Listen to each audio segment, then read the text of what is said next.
اللہم صلی علی سیدنا و مولانا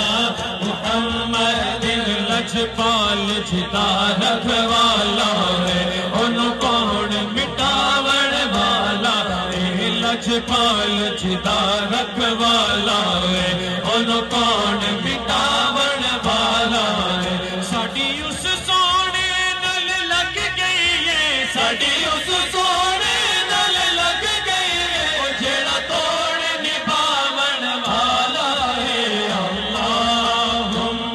صلی علی سیدنا و مولانا محمد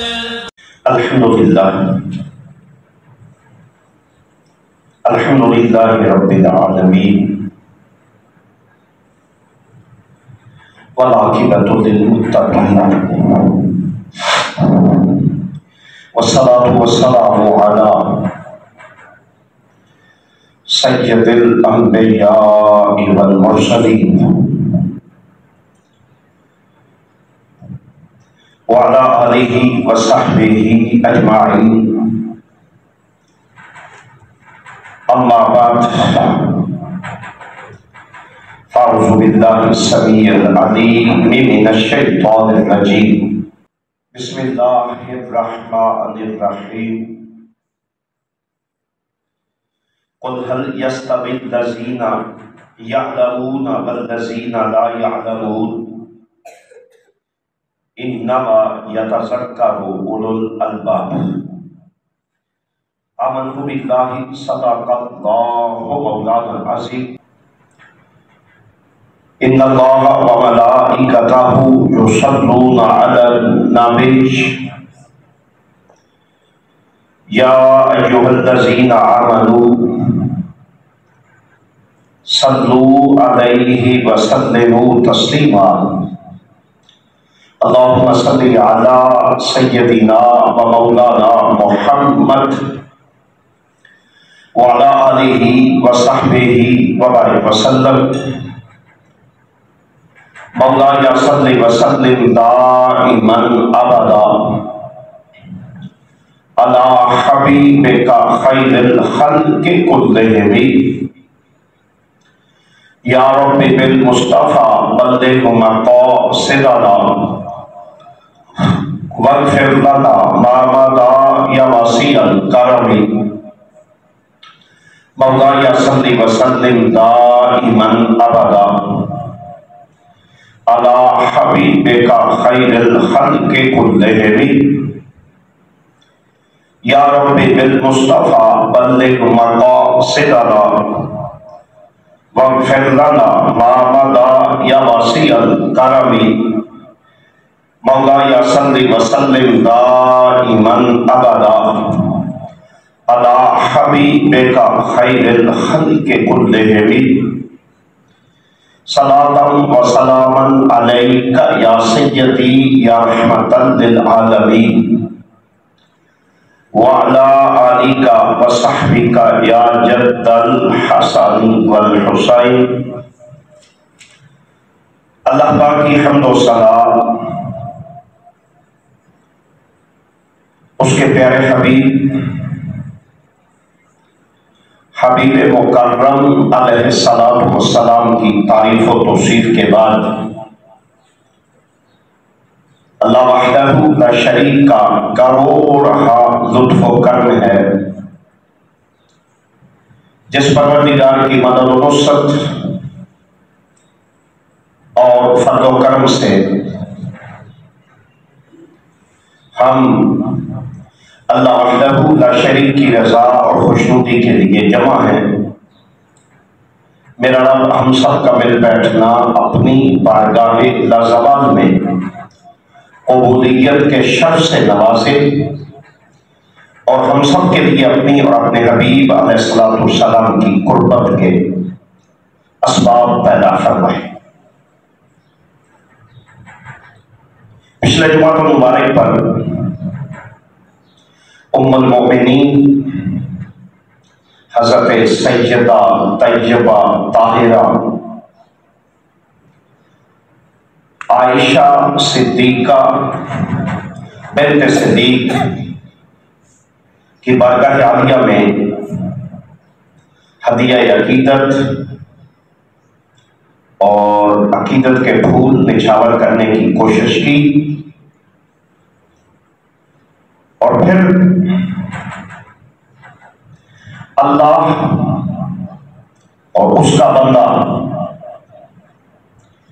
ایک ایسا سبجیکٹ ہے اور ایسا سلسلہ ہے کہ کبھی ہم تاجدار کائنات صلی اللہ علیہ وآلہ وسلم کی ذاتی عالی صفات، کبھی میرے آقا کے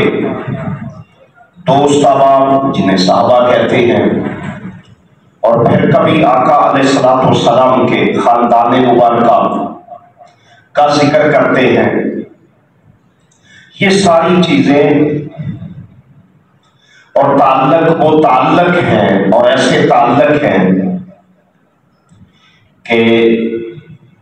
چونکہ اللہ کے بندے کا ذکر کرنا اتنی بڑی نیکی ہے، اور یہ ذکر اتنا بڑا ذکر ہے کہ اس ذکر میں کمال یہ ہے کہ پھر جب بندہ بندے کا ذکر کرتا ہے تو بندے کے ذکر سے وہ بندہ تو خوش ہوتا ہی ہے جس کا ذکر ہے، مگر بندے کے ذکر میں کمال یہ ہے کہ پھر اس ذکر سے اللہ خوش ہوتا ہے. کتنی عظیم اور فضیلت کی بات ہے. اب کے علم میں ہے کہ اللہ فرماتا ہے فاذکرونی اذکرکم، تو مجھے یاد کر، اذکرکم میں تجھے یاد کروں گا. اب حیران کن بات ہے، سوچنے کی بات یہ ہے کہ بندہ اللہ کا ذکر کرتا ہے، بندہ 10 سال ہے، 20 سال ہے، 50 سال ہے، 100 سال ہے، مگر اللہ نے بندے سے ایک عجیب سا عہد فرمایا کہ تو اپنے آپ کو میری یاد میں شامل کر لے، اپنے آپ کو میری یاد میں لے آ. اس یاد کا مطلب یہ ہوگا کہ پھر آج تو مجھے یاد کرتا ہے، پھر میں تجھے یاد کروں گا.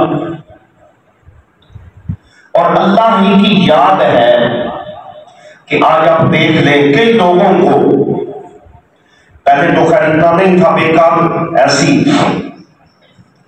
وہ کوئی مروڑ کی تکلیف اٹھی ہے کہ اللہ کے بندوں کے ذکر سے کوئی مسئلہ ہوتا ہے، حالانکہ اللہ کریم نے الحمد سے بنداس تک مومنین کی بھی صفات کو سلام ہے، متقین کی صفات کو بھی سلام ہے، پھر ایمان والوں کی صفات کا بھی ذکر ہے، مگر ان سارے اذکار سے بڑھ کر جو ذکر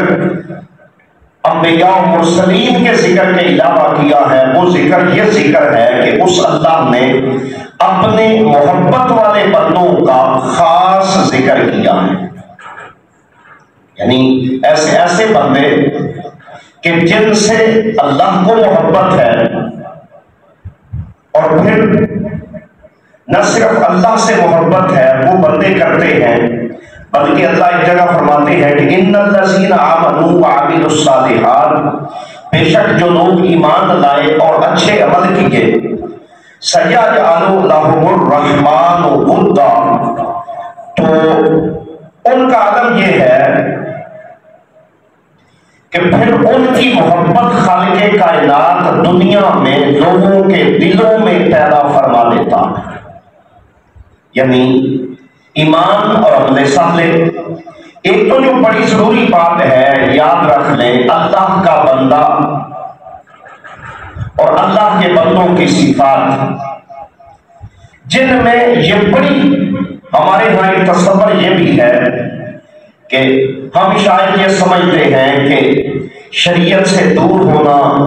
ڈیکوسلے مارنا، اپنی طرف کی باتیں، نہ نماز، نہ روزہ، نہ دین والا کام، اور ہم کہتے ہیں جی کہ جب ان ساری کسی سے کہیں کہ آپ تو کہتے ہیں فلاں بندہ اللہ کا ولی ہے، عالم یہ ہے کہ اس کی زندگی میں تو شریعت نہیں، اس کی زندگی میں تو یہ پلے باندھنے والی، گانٹھ لگانے والی بات ہے کہ ولایت صرف وہاں ہو سکتی ہے کہ جہاں ایمان اور عمل صالح کا تسلسل ہوگا۔ انکار نہیں، کہیں ایسا کوئی واقعہ ہو جاتا ہے، کوئی ایسی چیز ہو جاتی ہے، میں نے کیا جس کا انکار ہی نہیں، مگر اس کے لیے شرط نہیں کہ وہ بندہ اللہ کا ولی ہی ہو۔ اللہ کے ولی کی سب سے بڑی کرامت یہ ہے اور سب سے بڑا اعجاز ہے، وہ یہ ہے کہ اس کی زندگی تاجدار کائنات صلی اللہ علیہ وآلہ وسلم کی زندگی کے مشابہ، میرے آقا صلی اللہ علیہ وآلہ وسلم کی سنت و سیرت مبارکہ کے جتنا قریب ہوگی، ولایت کی انتہا ہوگی۔ اور ایک بندہ کہے کہ بھنگڑوں کا نام، ناچنے کا نام، کودنے کا نام یا ایسی چیزوں کا نام، وہ تو سب کچھ ہے، مگر اللہ اور اس کے رسول صلی اللہ علیہ وآلہ وسلم کی جو احکامات ہیں وہ نہیں ہے، تو اگر ایک طرف ولایت ہے تو یاد رکھ لے وہاں کبھی بھی اللہ کی محبت نہیں ہو سکتی۔ اللہ کی محبت کے لیے جو شرط ہے، خالق کائنات نے الحمد سے والناس تک قرآن حکیم میری اور آپ کی زندگی کے لیے، قیامت تک کے لیے وہ نسخہ ہے کہ جس نسخے کے مطابق اگر میری اور آپ کی زندگی ہوگی تو ہم صحیح راستے پر ہیں، اور اگر قرآنی نسخہ نصیب نہیں ہے، قرآن کی تعلیمات، قرآن کے احکامات ہماری زندگی میں نہیں ہے، تو سب کچھ ہو سکتا ہے، نہیں ہو سکتا تو صرف اللہ کی قربت حاصل نہیں ہو سکتی۔ میں نے عرض کیا کہ اللہ کی قربت کے لیے نہ شرط ہے کہ وہ قلوب کو زیادہ مسخر کرتا ہو، نہ شرط ہے کہ تعویذات کا دھندا اپنے اس عروج پر ہو، نہ یہ شرط ہے کہ نعرے اور نعروں کا سلسلہ ہو، بلکہ میں نے عرض کیا کہ سب سے بڑی اور فضیلت والی بات ہے، حضور صلی اللہ علیہ وسلم ایک صحابی ہے حضرت عبداللہ بن زبیر رضی اللہ تعالیٰ عنہ، آیت مبارکہ پڑھی، محمد رسول اللہ والذین معہ اشداء علی الکفار رحماء بینہم تراہم رکعا سجدا یبتغون فضلا من اللہ ورضوانا۔ آیت مبارکہ تھی، ہر کسی نے پڑھی۔ آپ نے اپنی راتوں کو تقسیم فرما دیا کہ میرے بالک اگر تجھے اتنا پسند ہے اور تو اتنا پسند کرتا ہے اور تیری پسندیدگی کا عالم یہ ہے کہ تجھے رکوع میں لوگ پسند ہیں، سجدے میں لوگ پسند ہیں، قیام میں لوگ پسند ہیں، تو آپ نے راتوں کو تقسیم کر دیا، ایک پوری رات قیام میں رہتے، یہ نہیں کہ رکوع و سجود نہ کرتے، قیام لمبا کرتے، پھر دوسری رات قیام لمبا نہ کرتے، رکوع اتنا لمبا کر دیتے کہ پھر ساری رات رکوع کی حالت میں رہتے، پھر تیسری رات ایسی کیفیت ہوتی کہ پھر چونکہ قیام بھی ہو چکا تھا، رکوع بھی ہو چکا تھا، اب قیام اور رکوع کی جگہ پر ان کے سجدے کی کیفیت یہ ہوتی کہ پھر سجدہ اتنا لمبا ہو جاتا کہ جس سجدے پر پوری رات گزار دیتے ایک دو سجدوں کی حالت میں، اور پھر کہتے مالک عبادت کا تصور یہ ہے کہ یہ کی تو ضرور ہے مگر اس انداز کی جس سے تو خوش ہو جائے وہ تو ہی جانتا۔ ہمارے ہاں ایک ایسا وہ ایک عجیب سا تصور ہے کہ ہم ہمیشہ کہتے ہیں شارٹ کٹ مل جائے، انکار نہیں، اللہ عطا کیا کرتا ہے، کچھ کلمات لوگوں کو دیتا بھی ہے، عطا بھی ہوتے ہیں، علم ہے نا کہ اللہ فرماتا ہے وَلَوْلَا فَضْلُ اللَّهِ کہ میرا اگر فضل نہ ہوتا اور کرم نہ ہوتا تو بہت سارے لوگ شاید اللہ اور اس کے رسول کے راستے پر چلنے والے نہ ہوتے، جس کا مطلب یہ ٹھہرا کہ وہ شارٹ کٹ کہ اسے ایسا نسخہ مل گیا، کوئی ایسا اللہ کی طرف سے مدد حاصل ہو گئی، اللہ نے کچھ کمال عطا کر دیا، ان ساری چیزوں کے لیے جو بنیاد ہے وہ پہلی شرط یہ ہے ایمان، عمل صالح، ایمان اور عمل صالح کے بعد پھر اس میں دوام ہو جانا۔ من عمل صالحا من ذکر او انثى وهو مؤمن فلنحيینہ حیاتا طیبہ۔ اللہ من عمل جو عمل کرتا ہے صالحا اچھے، من عمل صالحا من ذکر او انثى، خبر مرد ہے یا عورت ہے، شرط کیا ہے؟ پہلے عمل صالح ہو گیا، پھر شرط کی کہ اس کے عمل صالح دکھاوے کا سبب نہ ہو، اس کا عمل صالح لوگوں کے لیے نہ ہو، وَهُوَ مُؤْمِنٌ، وہ ایماندار ہو، ایمان والا ہو، تو اس کے لیے کیا کہا؟ فَلَنُحْيِيَنَّهُ حَيَاةً طَيِّبَةً، ہم اسے وہ زندگی عطا کرتے ہیں۔ اب سوچنے کی بات ہے کہ ایمان اور عمل صالح زندگی میں ہی ہے۔ جب زندگی میں ہے تو اس کا مطلب یہ ٹھہرا کہ ایمان اور عمل صالح ملا دیا۔ جب ایمان اور عمل صالح ملا تو اللہ فرماتا ہے کہ اس سے وہ زندگی پیدا ہوتی ہے،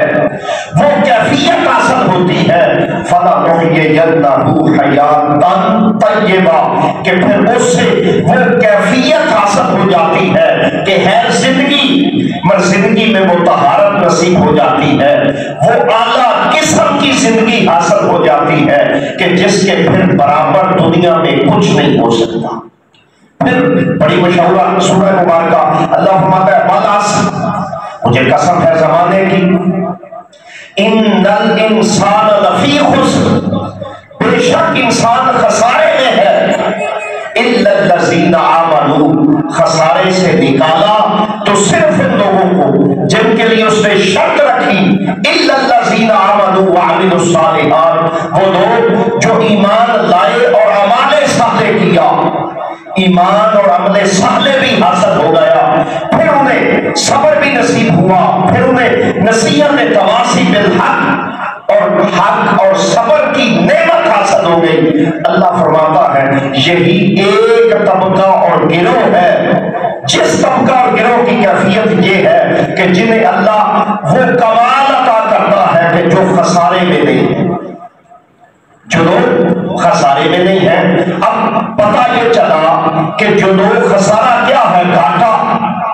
اللہ نے یہاں کسی اور کوالیفیکیشن کا ذکر نہ فرمایا سوائے اس کے کہ جو لوگ نفع والے ہیں، جن کی زندگی نفع والی ہے، ان کا پہلا مرحلہ یہ ہے کہ انہیں ایمان نصیب ہوا۔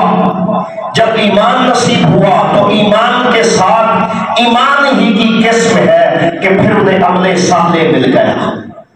عمل صالح ملا تو پھر اللہ فرماتا ہے ہر کوئی خسارے میں ہے، ہر کوئی گھاٹے میں ہے، مگر میرا اللہ فتویٰ عطا فرماتا ہے خسارے میں نہیں ہے تو صرف وہ لوگ کہ جنہیں اللہ نے ایمان اور عمل صالح عطا کیا۔ یہ سارا ایک سلسلہ ہے کہ جس کے لیے میں اور آپ اگر دیکھیں خالق کائنات اپنے بندوں کی تعریف کرتے ہوئے اس انداز میں، اب اللہ ہے کہ کبھی فرماتا ہے وَعِبَادُ الرَّحْمَنِ الَّذِينَ يَمْشُونَ عَلَى الْأَرْضِ هَوْنًا وَإِذَا خَاطَبَهُمُ الْجَاهِلُونَ قَالُوا سَلَامًا۔ یہ میں نے اس کیا نا شروع میں کہ اللہ کو اپنے بندوں کا وہ سلسلہ اتنا پسند ہے، وہ بندے اتنے پسندیدگی کے عمل میں ہیں، مگر شرط کیا ہے کہ وہ بندہ بن جائے۔ دو ہی تو راستے ہیں، ایک راستہ ہے جس راستے پر بندہ چلتا ہے اور بندہ چلتے ہوئے اللہ فرماتا ہے کہ وہ اسفل السافلین میں چلا جاتا ہے، وہ اسفل السافلین میں اس بندے کا عالم یہ ہو جاتا ہے کہ اس سے پھر چھپائے بہتر ہو جاتے ہیں، غلیظ جانور افسر ہو جاتے ہیں۔ اور دوسری جگہ اسی گروہ کی بات کرتے ہوئے اللہ فرماتا ہے والتین والزیتون وطور سینین وہذا البلد الامین، یہ ساری قسمیں اٹھانے کے بعد فرماتا ہے لقد خلقنا الانسان فی احسن تقویم۔ کمال ہے نا، ہر کسی کو پیدا کرتا ہے، انما امرہ اذا اراد شیئا، اللہ کی یہ سنت ہے، وہ فرماتا ہے جب اس کا دل چاہتا ہے کچھ کرنے کو، وہ کہتا ہے امرہ، امر فرماتا ہے اذا اراد شیئا ان یقول لہ کن فیکون، وہ کہتا ہے ہو جا، وہ ہوتا رہتا ہے، مگر انسان کو اس زمرے میں شامل نہ کیا۔ اللہ کے ہونا تو یہ چاہیے کہ اس انسان سے بھی کہے کہ انسان کا عالم کیا ہے کہ میں نے تجھے بھی امر سے پیدا کیا، وہ فرماتا ہے پیدا ضرور کیا ہے، امر سے بھی کیا ہے، فخلقت بیدی،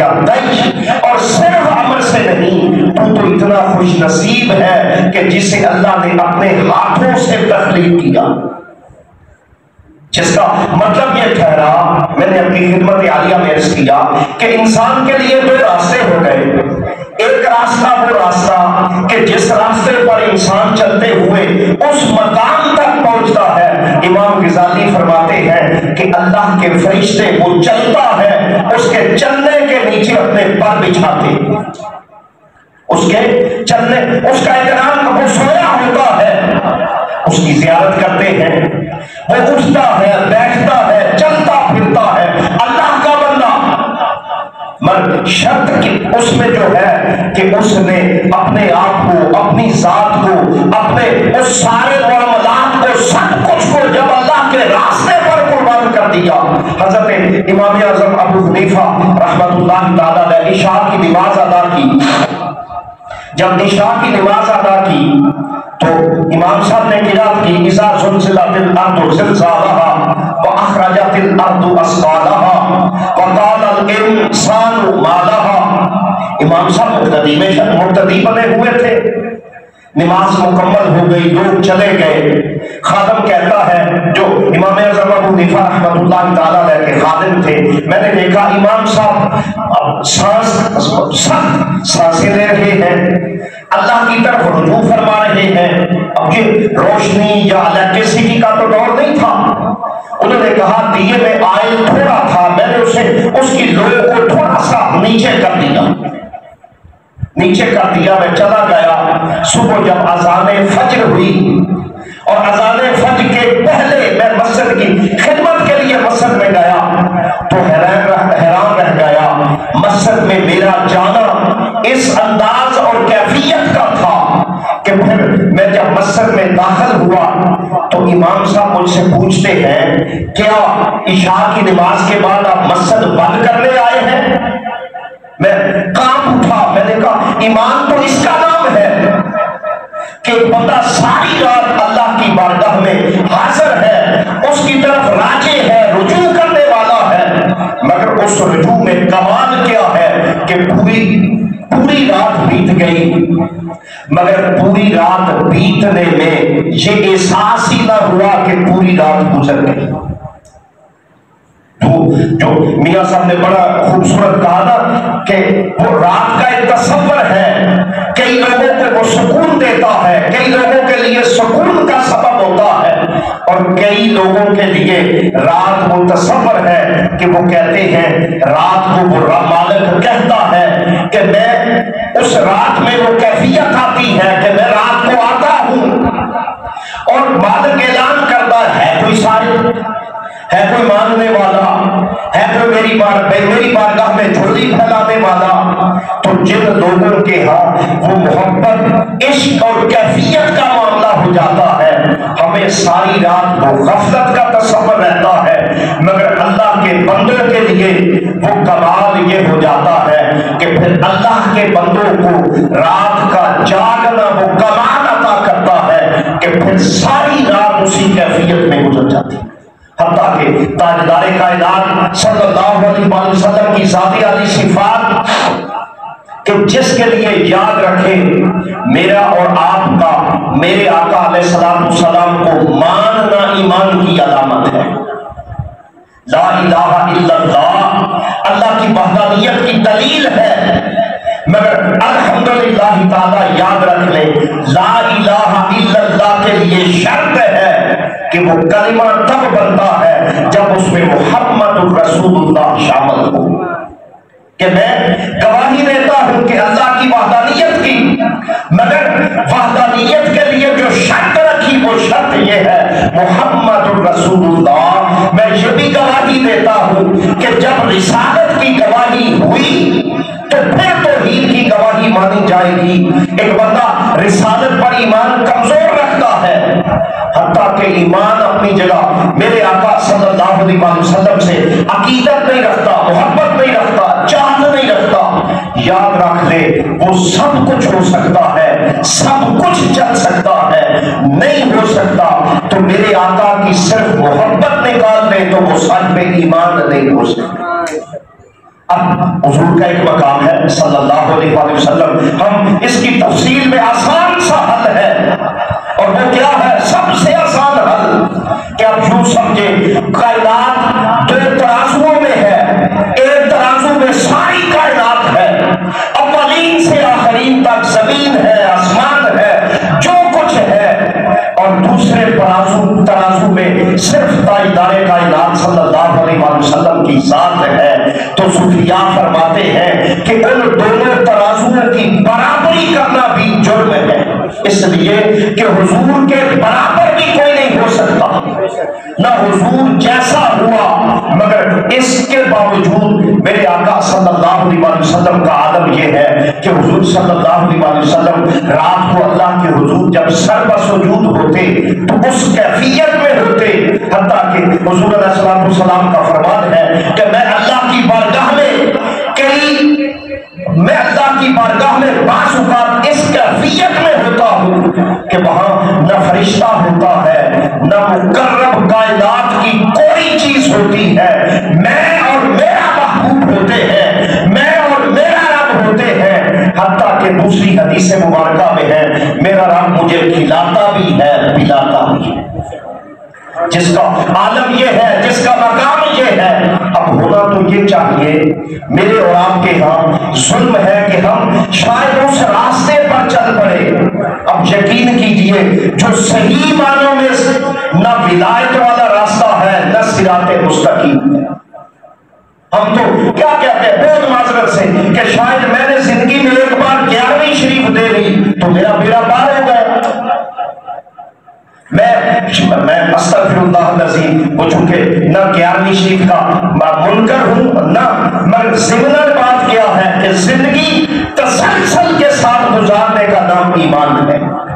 ہم کہیں کہ میرا ایک ہی بار میں نے ایک تسبیح کی تھی مجھے سب کچھ حاصل ہو گیا، اس کے لیے جو شرط ہے میں نے اس کیا کہ میرے آقا صلی اللہ علیہ وسلم کا مقام اور مرتبہ، میرے آقا صلی اللہ علیہ وسلم کی ذاتی عالی صفات، مگر میرے آقا علیہ السلام کی ذاتی عالی صفات جس ہستی کی وجہ سے کہ پوری کائنات میں برابری کا وجود نہیں ہے، میرے آقا علیہ السلام ضمن بات کرتے ہوئے آگے چند دعا فرماتے ہیں قیامت کے دن ہر کوئی خاموش ہوگا، چپ، کسی کی مجال نہیں بولنے کی۔ آپ فرماتے ہیں وَأَنَا خَطِيبُهُمْ، میں اکیلا محمد ہوں جو قیامت کا خطیب ہے، صرف میں بولوں گا اور میرا اللہ مجھے سنے گا۔ مگر عالم کیا ہے؟ ام المؤمنین حضرت عائشہ صدیقہ رضی اللہ تعالیٰ عنہا فرماتی ہیں میں نے دیکھا میرے آقا بستر مبارکہ پر نہیں ہے، میں پریشان ہوئی کہ آپ کہیں باہر تشریف نہ لے گئے ہو، رات ہے، آپ پریشان ہوئی، دیکھا نہیں ملے، جب آپ تیزی کے ساتھ باہر نکلنے لگی تو آپ فرماتے ہیں مجھے گمان گزرا کہ مصلی پر ایک ہستی ہے اور وہ کیفیت ہے کہ پھر میں نے اپنے آقا علیہ السلام کو دیکھا، رات کا کوئی ایک پورا پہلو گزر گیا جس میں میرے آقا سر بسجود رہے۔ پھر میں نے کیا عبادت کا یہ تصور ہے۔ پھر حضرت عائشہ فرماتی ہے کہ میں باہر سے آئی، جب دروازے پر پہنچی اور ایک روایت میں حضرت خدیجہ الکبریٰ جب غار ثور میں تشریف لے گئی، میرے آقا صلی اللہ علیہ وسلم فرماتے ہیں من، کہا یا رسول اللہ انا خدیجہ۔ غار ثور پر غار حرا میں میرے آقا صلی اللہ علیہ وسلم، جہاں آج بھی کئی لوگوں کو بیچاروں کو بھوک لگتی ہے اور وہ اپنا ترجمہ کرتے ہیں، ابھی اعلان نبوت بھی نہیں فرمایا، مگر میرے آقا کا میرے اللہ سے ایک رابطہ ہے، وہ تعلق ہے۔ من خدیجہ، حضرت خدیجہ خاموش ہو گئی، یا رسول اللہ خدیجہ تو بنت خویلد، پھر خاموش۔ اب فرماتی ہے میرے آقا میں آپ خدیجہ محمد ہوں۔ جب تاجدار کائنات صلی اللہ علیہ وسلم اس کیفیت سے باہر آئے یا گھر تشریف لائے تو حضرت خدیجہ عرض کرتی ہے یا رسول اللہ یہ کیا کیفیت تھی؟ فرمایا خدیجہ یہ وہ کیفیت تھی کہ پھر میں اپنے اللہ کی قربت میں ہوتا ہوں، اس کی بارگاہ میں ہوتا ہوں، اس کی قربت کی اس انتہا میں ہوتا ہوں جہاں کوئی انتہا راستے میں رکاوٹ نہیں ہوتی، اور میں اپنے اللہ کی تسبیح کرتا ہوں اور میرا اللہ میری حمد کرنے سے خوش ہوتا۔ عزیزان گرامی قدر وہ ہستیاں کہ جن کا میں اکثر کہ حضرت مخدومہ کائنات طیبہ طاہرہ حضرت فاطمہ زہرا سلام اللہ علیہا فرماتی ہے بابا بعض اوقات شاد گزرتا ہے کہ رات اتنی چھوٹی ہے کہ میں ایک سجدہ ادا کرتی ہوں اور ابھی میرا دوسرا سجدہ شروع بھی نہیں ہوتا کہ چچا بلال اذان دیتے ہیں اور میرا وہ سجدہ جو کیفیت ہوتی ہے وہ مکمل نہیں ہوتی۔ کبھی سوچا کرے کہ میں نے اور آپ نے جو یہ کیفیت ڈلیور کرنی تھی کس کے ہاں؟ اللہ کے ہاں۔ میں اور آپ اپنی فیملی کے جواب دے ہیں، اور یاد رکھیں ہمیں انکار نہیں، بچوں کی شادی ہو جائے ان کا نان و نفقہ بل میں انکار نہیں کر رہا، مگر اس سے بڑھ کر بھی اللہ کو جواب دینا ہے کہ میں نے اپنی اولاد کی تربیت کیا کی ہے، میں نے اپنی اولاد کی انہیں مجھے یہ تو ڈر تھا کہ وہ A+B سکیئر کا اسے سکیئر تو آتا ہو، یہ تو کیا کیفیت تھی کہ وہ کسی اچھے اسکول اور انسٹیٹیوشن میں پڑھتا ہو، یہ بھی کیفیت تھی میں اس کی ٹیوشن کا انتظام کر دوں، اس کا فیوچر ہو جائے۔ اور آپ یقین کیجئے سب سے بڑا فیوچر ہے کہ میں نے اور آپ نے اسے کیا سکھایا ہے، میں نے اور آپ نے کیا سکھایا ہے، کیا ملا ہے اسے دین۔ اور یاد رکھ لینا یہ قاریوں سے آتا ہے نہ مساجد سے ممکن ہے، یہ پہلا وہ مرحلہ ہے ماں کی گود کا جہاں سے میں اور آپ چلتے ہیں کہ سوچنے کی بات ہے، وہاں سے ہمیں میوزک کا اور میوزک کی تھرلنگ ملی ہے، ویبریشن ملی ہے، یا وہاں سے وہ کیفیت حاصل ہوئی ہے کہ جس کیفیت پر پورا مستقبل ہے۔ آج جن کے والدین ہیں سلام ہے، اور جو والدین آج مٹی میں پڑے ہیں ایک لمحہ کے لیے کبھی سوچیں تو صحیح میرے اور آپ کے دنیا میں آنے کا سبب ہم دنیا میں ہیں، آج یہ ساری آسائشیں سہولتیں والدین کے سبب ہیں، مگر کبھی میں اور آپ اپنے والدین کے لیے کیا کرتے ہیں ہے کیا نہیں؟ آج یہ پنکھا بند ہو جائے پریشانی بن جائے، حالانکہ بحمدِ تعالیٰ بڑا ٹھنڈا ماحول ہے ہمارا حال کے اندر، پر پھر بھی پچھلے جمعہ پر مجھے ایک ساتھی کہہ رہے تھے اے سی پر توجہ کر لیں، میں نے کہا آپ کی بات سر ماتھے پر، مگر ابھی اے سی کا پیریڈ نہیں آیا جہاں اور یاد رکھیں قطعاً کیفیت نہیں کہ قبر میں ہمیں وہ کوئی احساس نہیں ہوگا، یہ پتہ نہیں کہاں سے چلا، بالکل قبر میں انسان کو اس جہان سے زیادہ احساس ہوتا ہے، ورنہ تو پیریڈ ہی ختم کہ قبر میں نہ حساب ہے، نہ کتاب ہے، نہ جواب ہے، نہ قبر ہی تو بندے کی زندگی ہے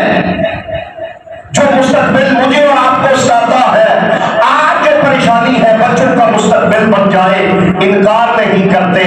کبھی کبھی علیحدگی میں خلوت میں بیٹھ کر سوچیں اپنے دل پر ہاتھ رکھ کے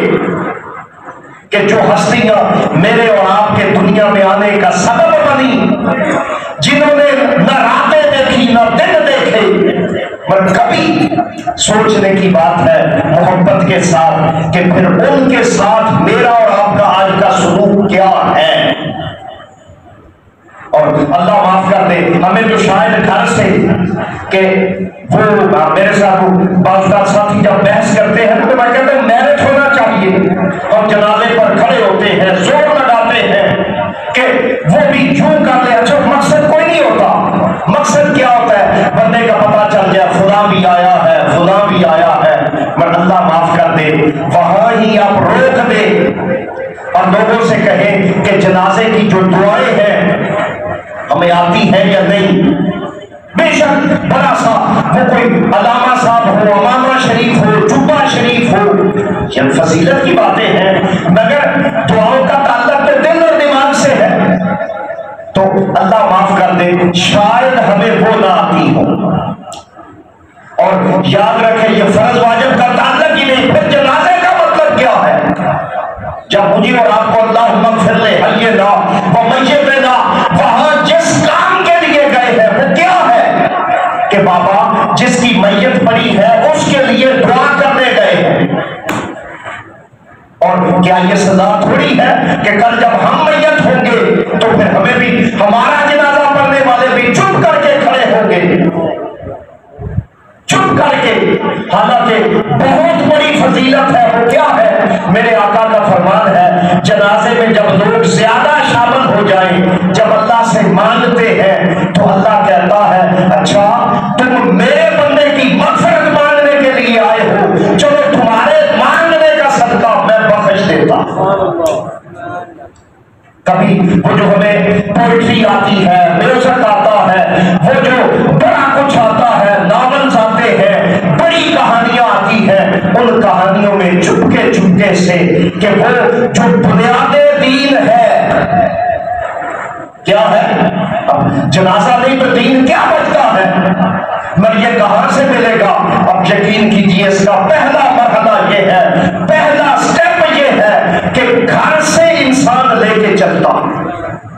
وہ جو فکر ہوتی ہے نا ہمیں کہ وہ جی بیٹا ہے دعا کر دے. اب یقین کیجیے ایک یا دو کیس چھوڑ کر بڑے لوگ آتے ہیں, بیٹا امتحان میں ہے, خصوصاً یہ ویڈیو چیک ہونی چاہیے اولاد کے لیے. میرے نئی ذہن میں شاید کہ کوئی کا ٹکا کیس چھوڑ کر کسی نے کہا ہو دعا کر دیں اللہ بیٹے کی زندگی میں دین عطا کر دے, اللہ بیٹے کو دیندار بنا دے, اللہ بیٹے کو اور بیٹی کو وہ کمال عطا کر دے کہ کہتے ہیں جب فرشتہ پوچھتا ہے مولا عذاب شروع کرے, اس پر عذاب ہوتا ہے, مگر بیٹے کی تلاوت کا صدقہ اللہ فرماتا ہے تمہاری بات مانو, نامہ اعمال مانو, حساب مانو, یا وہ جو دنیا میں اپنی اولاد چھوڑ کے آیا ہے وہ جو کہتا ہے کہ میرے مولا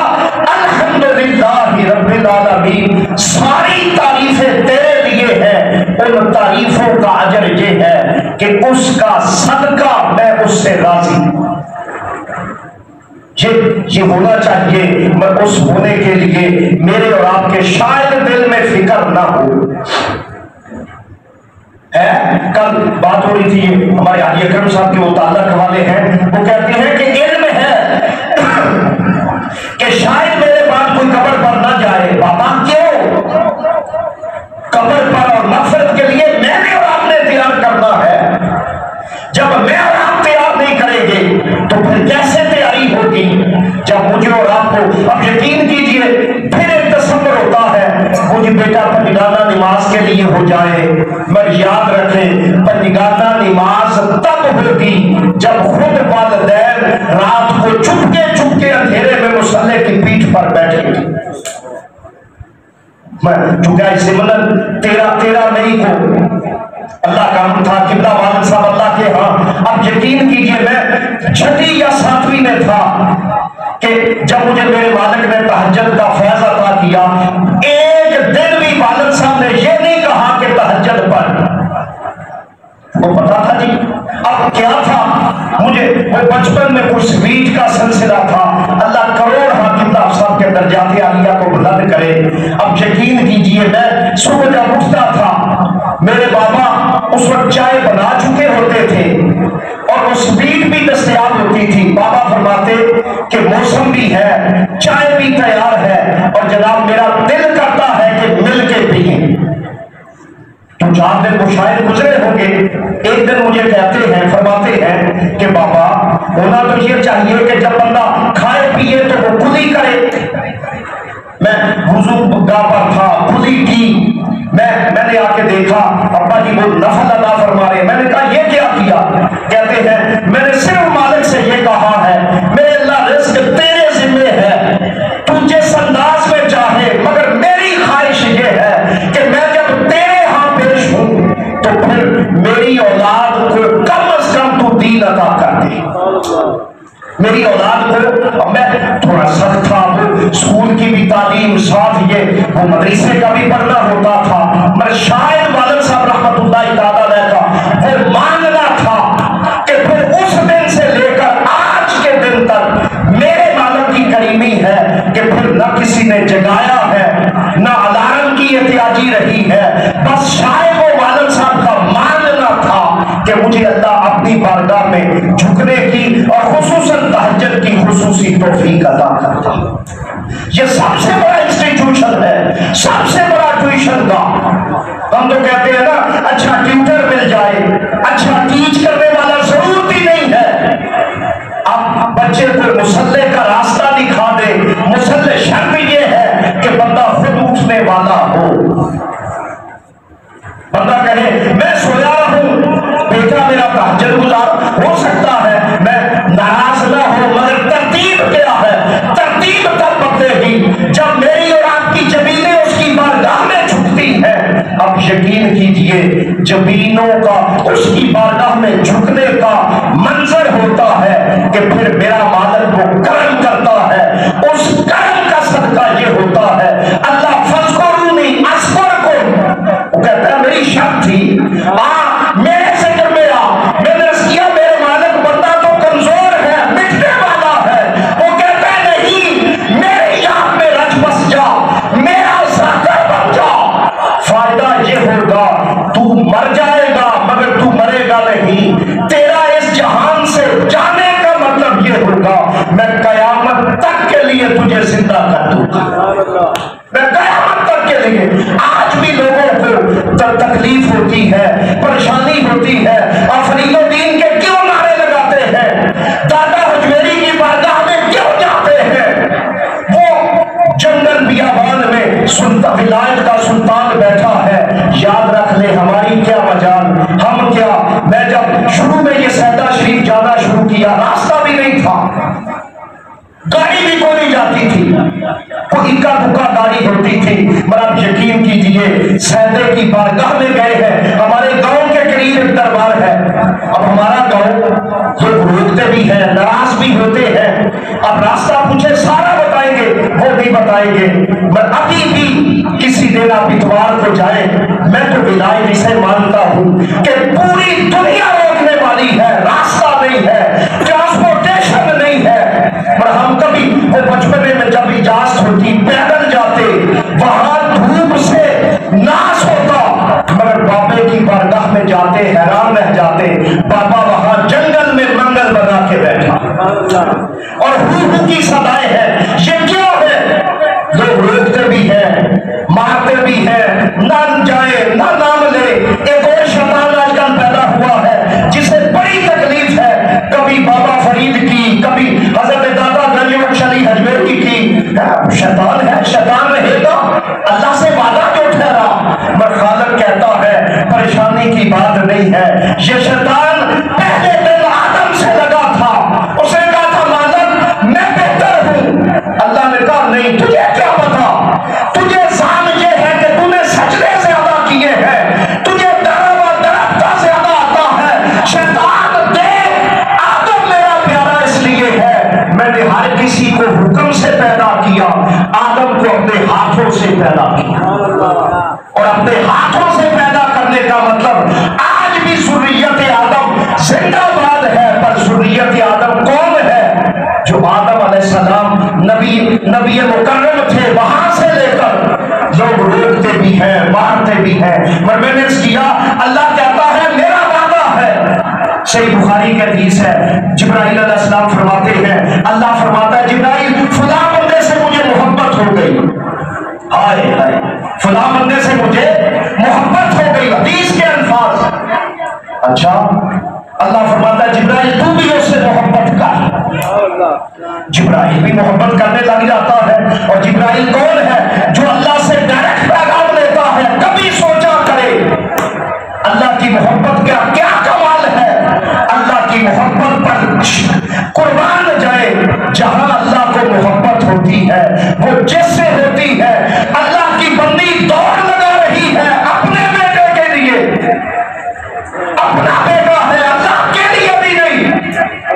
اللہ نے کہا میری بندی پریشان نہ ہو. تیرا یہ عمل اتنا پسند آیا قیامت تک کے لیے تجھے کمال یہ عطا کروں گا. بڑے بڑے حاجیوں کو, بابوں کو, شیخ الحدیثوں کو, آئمہ فقہ کو, آئمہ طریقت کو ڈرا دوں گا. صفا مروا میں کیا ہے؟ اللہ فرماتا ہے کچھ بھی نہیں ہے, پر یہ ہے اللہ کی بندی کی سنت اللہ کو پسند آئی. اللہ نے قیامت تک کے لیے عمل کر دیا. یہ ہے وہ محبت جب اللہ کو ہوتی ہے. اللہ فرماتا ہے جبرائیل کو پھر بلاتا ہے. جبرائیل یاد ہے؟ جی مولا کیا بھئی تمہیں کہا تھا فلاں بندے سے اللہ کو محبت ہے. ہاں کہا تھا. اب اعلان کر دے پوری آسمانی دنیا میں. کیا اعلان کرنا ہے؟ جبرائیل اعلان یہ کر دے ساری نورانی مخلوق میں کہ اللہ کو فلاں بندے سے, وہ فلاں گھاٹی میں, فلاں جنگل میں, وہ جو پھٹے پرانے کپڑوں والا ہے, ہمیں اس سے محبت ہو گئی. میرے اللہ کیا کرتا ہے؟ تو کہتا نماز پڑھا کرے. اللہ ہے نا. اب کبھی قرآن میں نے کہا نا وہ شیطان کو آتا نہیں ہے. بابا اللہ کو تو ولی اتنا پسند ہے. ولایت تو بڑی دور کی بات ہے. ولی کی محبت کتے کو حاصل ہو جائے اللہ اسے قیامت تک کے لیے قرآن کا ذکر بنا دیتا. نکال دے. اور پھر اللہ نے وقلب نہیں کہا کیونکہ ہماری بات نصیبی نہ قرآن کی طرف آتے ہیں. اب یقین کیجئے پوری کائنات میں اگر کسی مسلک کی صحیح ترجمانی کرتا ہے تو وہ قرآن صرف اہل سنت کی کرتا. اور وہ کیا کتا ہی ہے. اب میرے کتنے دوستوں کے چہرے پر ناگواری آئی مگر کتا ٹھہرا. میرے مالک تو کیا کرتا ہے؟ اب آپ سوچئے کسی کے دروازے پر جائے نا, بڑا نفیس کوالیفائڈ پڑھا لکھا بندہ ہو, آپ کہے وہ پوچھے جی من نقل مان, آپ کہے جی میں قاری ہوں. اور کون ہے؟ میرے ساتھ ایک بچہ بھی ہے, طالب علم ہے, ٹھیک ہے. اور اگر آپ کہیں کہ ہمارے ساتھ ایک کتا بھی ہے, کہ آپ خوش ہوں گے؟ آپ کہیں گے یار قاری ہوتے بڑا چنگا لگ رہا ہے, بڑا عجیب جی گل کی تھی. ہائے ہائے کیا کیا؟ اللہ کہتا ہے اصحاب کہف کتنے تھے؟ اللہ کا قرآن گواہ ہے. اللہ مجھے اور آپ کو توفیق دے پڑھنے کی. میرے مالک کہ تو کیا فرماتا ہے؟ میں گجرا سا طالب علم تیری دین کا. اللہ فرماتا ہے یہی تو بتانا ہے. اگر اصحاب کہف کی صرف تعداد بتانا ہوتی تو میں کہہ دیتا میرے حبیب 5 تھے.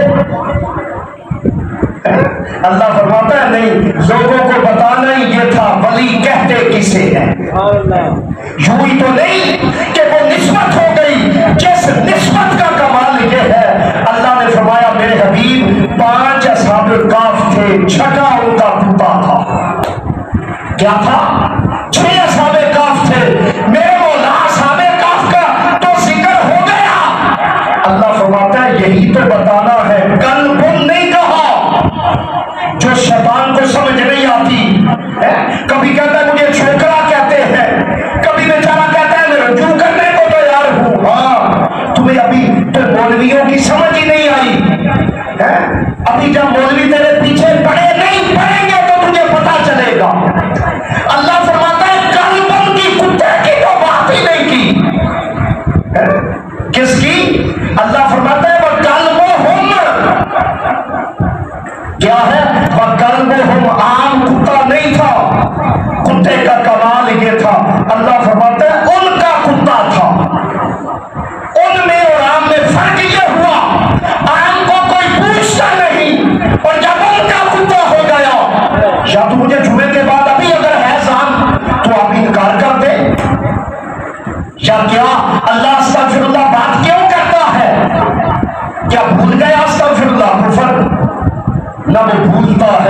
نہ بھولنے والی ذات ہے۔ اس نے کہا ولی سے محبت ہی ایسی ہے، میرے بندے سے تعلق ہی ایسا ہے، وہ محبت پتھر کرے اسے قیامت تک کے لیے لوگوں کے لیے اجتماع کا بنا دیتا ہوں، میری بندی پہاڑ پر دوڑے اسے اپنی نشانی بنا دیتا ہوں، میرے بندوں کی سنگت کتا کرے،